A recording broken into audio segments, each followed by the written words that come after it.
नमस्कार, स्वागत आहे सर्वांचं श्वेता सुतार वाईल्ड लाईफ रेस्क्यू यूट्यूब चॅनलमध्ये. तर मी आता गगनबावड्यातील लोंघे गावातील विद्यामंदिर लोंघे या शाळेमध्ये आले. या पंचमीनिमित्त अमोल खोगले सरांनी आपल्याला शाळेमध्ये विद्यार्थ्यांना सापांविषयी माहिती देण्यासाठी बोलवले आहे. माझ्यासोबत गणेश सर आहेत आणि शोएब दादा आहे. तर चला आपण लहान मुलांना माहिती दिला आणि सापांबद्दल असणारे समज गैरसमज दूर करूया.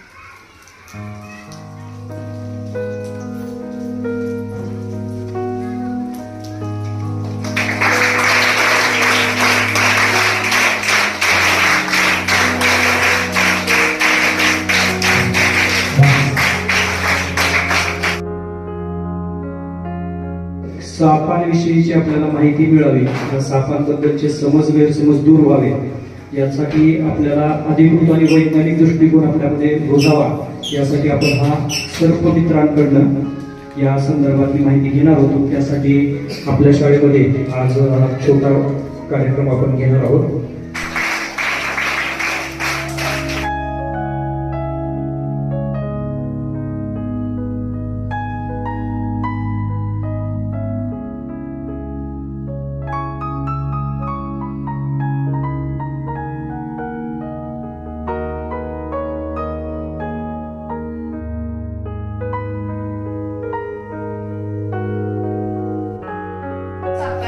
नाग मनार वनस्पती सरांनी सांगितले त्यातला हा वनस्पतीचा विषारी साप आहे. त्याला इंग्लिशमध्ये रसल्स वायपर म्हटलं जातं.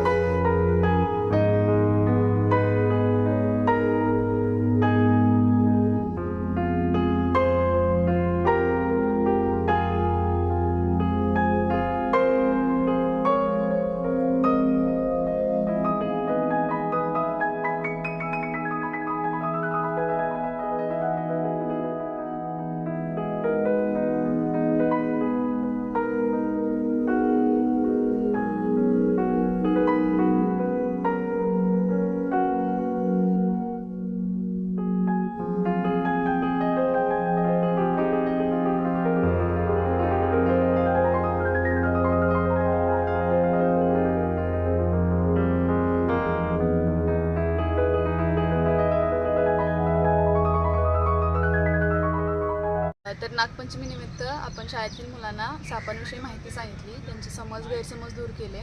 तसेच सर्पदंश झाल्यावरती काय करावे व काय करू नये याबद्दल देखील आपण माहिती दिली आहे मुलांना. सर्वांना नागपंचमीच्या खूप साऱ्या शुभेच्छा. तर काही ठिकाणी लोक जिवंत नागाची पूजा करायला जातात, तर असा प्रकार कोणीही करू नका.